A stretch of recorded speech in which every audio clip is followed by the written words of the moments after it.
Alexa, o que é inteligência artificial? A inteligência artificial refere-se a sistemas ou máquinas que imitam a inteligência humana para executar tarefas e podem se aprimorar interativamente com base nas informações que coletam.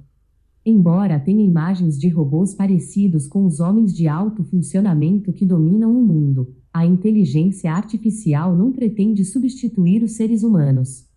Seu objetivo é melhorar significativamente as habilidades e contribuições humanas.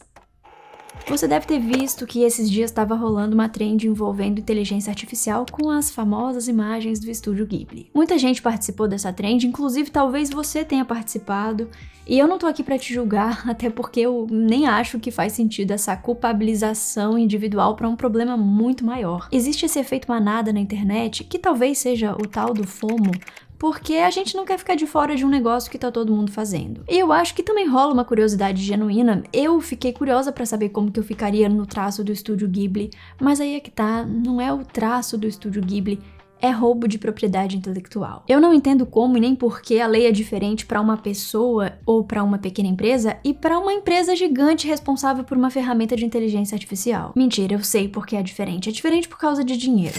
Se eu cometesse plágio, eu precisaria lidar com as consequências jurídicas desse crime. E o que é a inteligência artificial generativa se não plágio? Para quem não sabe, inteligência artificial generativa é a tecnologia que cria conteúdos, histórias, imagens, vídeos, músicas. Eu confesso que eu não entendia direito como que funcionava essa tecnologia, mas eu via muitos artistas criticando, então eu fui ouvir o que eles tinham para falar. A inteligência artificial generativa funciona com uma base de dados que é alimentada com conteúdos que já existem. Eu não entendo direito esse funcionamento, então eu não vou explicar de que forma isso acontece, mas resumindo, quando você gera um desenho no ChatGPT ou no Midjourney, essa inteligência artificial pega o trabalho de outros artistas para criar aquela imagem. Foi o que aconteceu agora com o Estúdio Ghibli, e se a gente for pensar, é até uma ironia, porque muitas das animações do estúdio fazem críticas à lógica capitalista e o próprio Miyazaki é conhecido pelas suas posturas políticas. E além disso, as animações do Estúdio Ghibli exigem tempo para produção, porque elas são feitas de forma manual,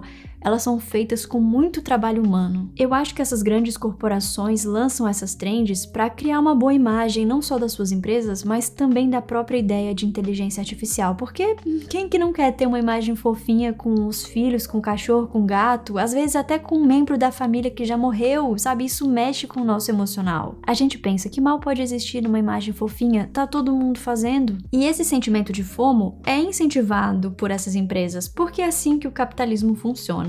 A gente é minado com essa sensação de urgência em consumir, como se para ser feliz a gente precisasse de um produto, de um serviço, ou como se a gente precisasse participar de uma trend na internet. Isso quer dizer que eu sou contra a inteligência artificial, que eu sou contra o desenvolvimento tecnológico? Não, eu nem sei se dá pra ser contra uma coisa que já existe, que não vai acabar, e quem sou eu pra ser contra? E eu não sei também por que tudo precisa ser 8 ou 80, contra ou a favor. É óbvio que a tecnologia é importante. Óculos é uma tecnologia e sem ele eu não poderia estar aqui fazendo esse vídeo.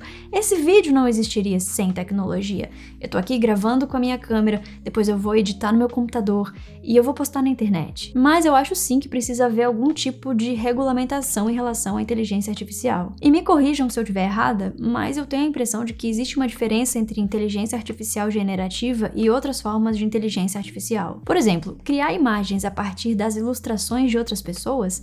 Isso pra mim é roubo de propriedade intelectual, é violação dos direitos autorais. Agora, um outro exemplo que eu considero diferente. Eu e muitos editores usamos ferramentas que reconhecem e eliminam os silêncios dos vídeos. Porque a gente não senta aqui e começa a falar direto, a gente erra, a gente tosse, a gente respira. E antes eu precisava editar tudo isso sozinha, demorava muito tempo, mas agora existem ferramentas que ajudam o meu trabalho. Nenhum editor de vídeo vai perder o seu trabalho por causa dessa ferramenta. É justamente o contrário, essa função otimiza o tempo desses profissionais. Aliás, eu vi muita gente comparando inteligência artificial com o Photoshop, dizendo que na época muitos artistas foram contra a criação do programa, mas nesse caso e no outro exemplo que eu dei, a gente tá falando de ferramentas de trabalho. Se eu abrir o Photoshop, eu vou saber fazer o mínimo que eu aprendi sozinha e vendo tutorial no YouTube para fazer as minhas thumbs no começo do canal. Mas se eu abrir o ChatGPT, eu vou conseguir fazer em poucos minutos a tal da imagem com os traços do Estúdio Ghibli, porque uma pessoa precisa de habilidade e de criatividade para usar o Photoshop, mas ninguém precisa disso para gerar uma imagem no ChatGPT. Além dessas diferenças, eu também acho que existe uma questão de contexto E uma questão social, de emprego. Pessoas estão perdendo o emprego por causa dessa tecnologia? Eu sou contra a dublagem gerada por inteligência artificial em filmes, em séries, em animações, em novelas. Quem deve fazer esse trabalho são os dubladores, são as pessoas, são seres humanos com formação e com propriedade para atuar nessa área. Mas faz um tempo que surgiu aqui no YouTube a função de dublagem automática, e nenhum canal, a não ser que seja muito grande, com muito dinheiro, vai ter condições de contratar dubladores de várias línguas para fazer a dublagem dos seus vídeos. Isso quer dizer que essa ferramenta não tá tirando o trabalho de ninguém, porque até onde eu sei, os dubladores não faziam essa função de dublar vídeos do YouTube. Para mim, essa é uma questão de contexto e é extremamente importante fazer esse questionamento. Tinha uma pessoa fazendo essa função antes? Tinha um ser humano por trás dessa tarefa? Se não tinha, tudo bem, eu acho que não tem problema usar a inteligência artificial nesse contexto. Depois que o meu pai descobriu o YouTube, a vida dele mudou e ele assiste todo o tipo de conteúdo, coisas que eu nem sabia que existiam, gente. O melhor pra mim até agora foi o vídeo de uma pessoa tocando Royals num trombone pra chamar bois.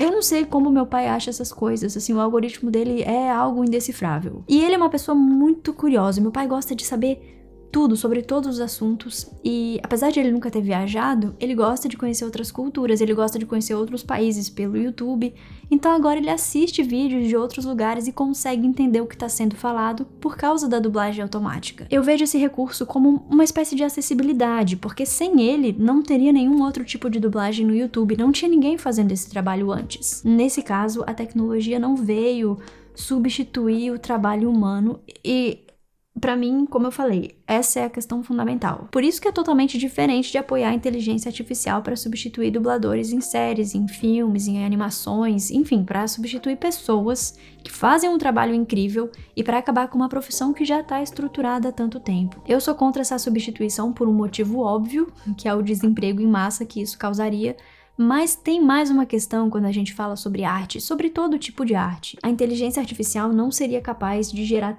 textos, histórias, imagens, músicas, se não existisse uma grande produção feita por seres humanos. A criatividade humana é o que sempre movimentou o mundo. Foram as grandes ideias, inclusive, que possibilitaram a criação de tecnologias extremamente importantes pra gente estar aqui hoje. Eu tô falando de ciência, de robótica, de computação, mas eu tô falando também de arte. Ninguém suportaria um mundo sem arte. Eu tenho certeza de que a gente não estaria aqui hoje se não fosse a arte. É só a gente pensar que antes mesmo de desenvolver o sistema de escrita, o ser humano já se comunicava por meio da arte, por meio do desenho. Olha só quanta coisa bonita já foi criada. Histórias, músicas, esculturas, pinturas, e não só bonitas também, porque eu acho que nem tudo precisa ser bonito, nem toda arte precisa ser bela.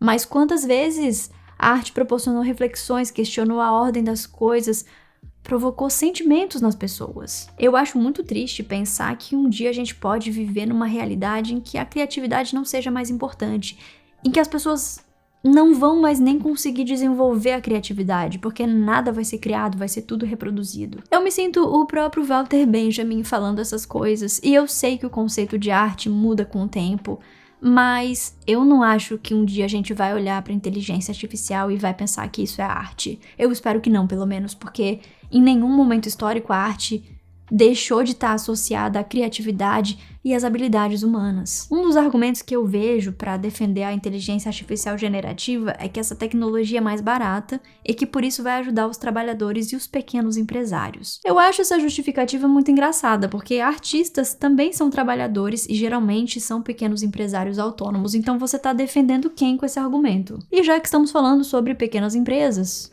eu sou uma pequena empresa, eu tenho um CNPJ e hoje, para a criação do meu conteúdo, a minha equipe é formada por 2 editoras de vídeo e 2 designers, e é evidente que eu gasto muito dinheiro para manter o meu canal, mas eu jamais trocaria o trabalho dessas pessoas por uma tecnologia que editasse os meus vídeos ou que criasse as minhas artes. A lógica tinha que ser justamente o contrário. O meu objetivo é conseguir ganhar mais dinheiro para continuar pagando a minha equipe, e não só por uma questão política e por me preocupar com o emprego das pessoas, mas por uma questão afetiva também.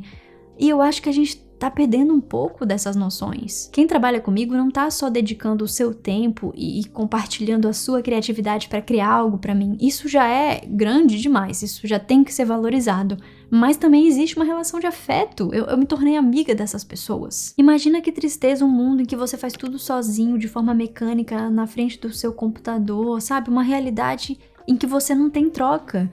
Não tem troca de saberes, não tem troca de experiências, não tem troca de afeto. Eu não gostaria de viver nesse mundo e eu também não gostaria de viver num mundo em que eu não sei mais o que é verdade. Eu tava até agora falando sobre arte, sobre criatividade, sobre as implicações da inteligência artificial no trabalho das pessoas, mas tem outras coisas que me assustam bastante quando eu penso no futuro. Eu até acho que essas grandes corporações financiam essas trends para camuflar um problema ainda mais profundo.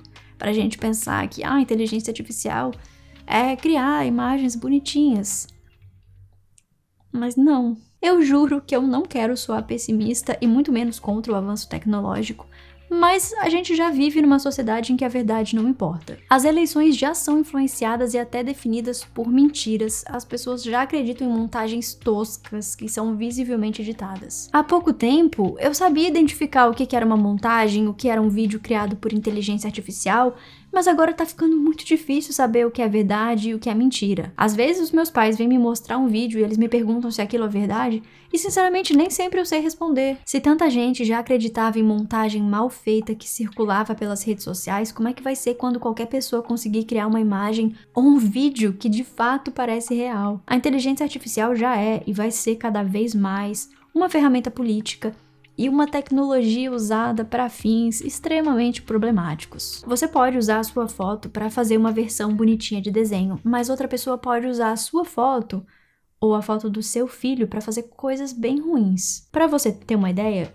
já tinham muitos casos de homens que vazavam nudes de mulheres, e agora essa foto nem precisa ser real para ela ser compartilhada. Enfim, eu acho que são muitas problemáticas envolvidas nesse assunto e eu não sei o que a gente pode fazer de forma individual para evitar as consequências do uso irresponsável dessas tecnologias. Há muitas questões políticas e econômicas que determinam que tipo de regulamentação vai existir em relação à inteligência artificial. Eu acho que o que a gente pode fazer é evitar o uso dessas tecnologias quando elas violam direitos autorais. A gente pode apoiar artistas, apoiar trabalhadores e falar sobre esse assunto, gente. Defender a necessidade de uma regulamentação séria e responsável para o uso de inteligência artificial.